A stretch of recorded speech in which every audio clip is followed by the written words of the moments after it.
This is a really famous photograph, and I'm sure that you've seen it yourself. It was taken in 1948, and it shows a mother selling her own children outside of her house. She's turning her face away from the camera there so they can't get her face. It's been reprinted and republished all around the world and has come to symbolize extreme poverty in America and the horrendous situations that some families found themselves in. But it wasn't until 2013 that we actually managed to find out about the children. So as you can imagine, this isn't going to be a nice story, but it is an important one. There's been a lot of debate about whether or not the picture is even real, if it was faked, but it is a real photograph. It was first published in the Vedette Messenger, a Chicago newspaper, on August the 5th, 1948, and it's just there if you can see it. This was the description that goes along with it. A big for sale sign in a Chicago yard mutely tells the tragic story of Mr. and Mrs. Ray Shalifu, who face eviction from their apartment. With no place to turn, the jobless coal truck driver and his wife decide to sell their 4 children. Mrs. Lucille Shalifu turns her head from the camera above her while her children stare wonderingly. On the top step are Lana 6, Ray 5, below them are Milton 4 and Sue Ellen 2. If we can get a bit closer to them. So top left, Lana, the oldest, 6, and then sat next to her is Ray, 5. Then at the bottom on the left, the little boy Milton, who's 4, and Sue Ellen, 2. And the mother, Lucille, was actually pregnant when this picture was taken, and she would give birth to a little boy called David. Now, as I said, there has been debate about whether or not the picture was staged, and certainly some family members have suggested that Lucille staged this for money. But by 1950, none of those children were living with her anymore.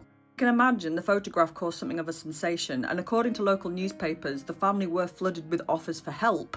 I've no idea what happened to that, but by 1950, those kids were gone. This is a photograph of Ray on the far left, the baby David, and Milton, and this was taken in 1950, shortly before they were all either sold or adopted. So David, the baby in the middle, he was actually born as Bedford Shalifu, but he was adopted in 1950 by Luella and Harry McDaniel, and so they changed his name to David McDaniel. He had a stable, if strict, upbringing, and he leaves home at 16, where he joins the military. He serves in Vietnam, and then upon leaving the army, he becomes a truck driver, and he's been doing that ever since. I can't find out a lot of information about his, if he got married or anything. To be honest, I don't want to pry too much. He has given interviews to the press where he talks about trying to reunite with his mother, but it didn't go well. Things were pretty bad for Rayanne as she became known, and Milton.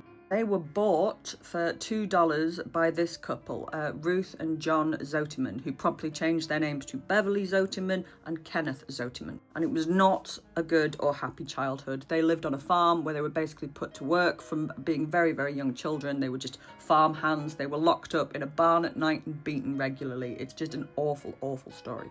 At the age of 17, Rayanne was kidnapped, she was raped, and she became pregnant as a result of that. She was then sent away to a home for unwed mothers in Michigan, and the baby was forcibly adopted from her. She left home as soon as she could, and I'm pleased to say that she has now got a family of her own. Milton, the little boy, he grew up very angry, and he acted out, and he was eventually institutionalized and diagnosed with schizophrenia. He was released in 1967, and at some point he did get married, but he's now divorced.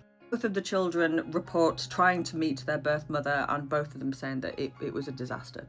Lana, the oldest up at the left, we don't know very much about her life, or at least they haven't given interviews about it. She died of cancer in 1998.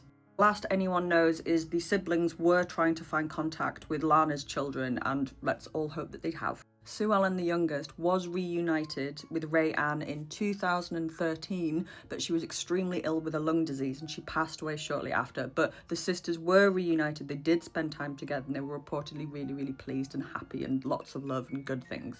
Since 2013, the family haven't given any interviews to the press, so as far as any of us know, Milton, Rayanne and David are all still going and are all still fine. Let's hope that they've all managed to find a little bit of peace, and we're all sending them loves and hugs wherever they are. As for Lucille Shalifu, the mother, not a lot of information is out there, but the children do say that she got remarried and she had, I think, 4 other children whom she kept. That is the story of the children for sale photograph.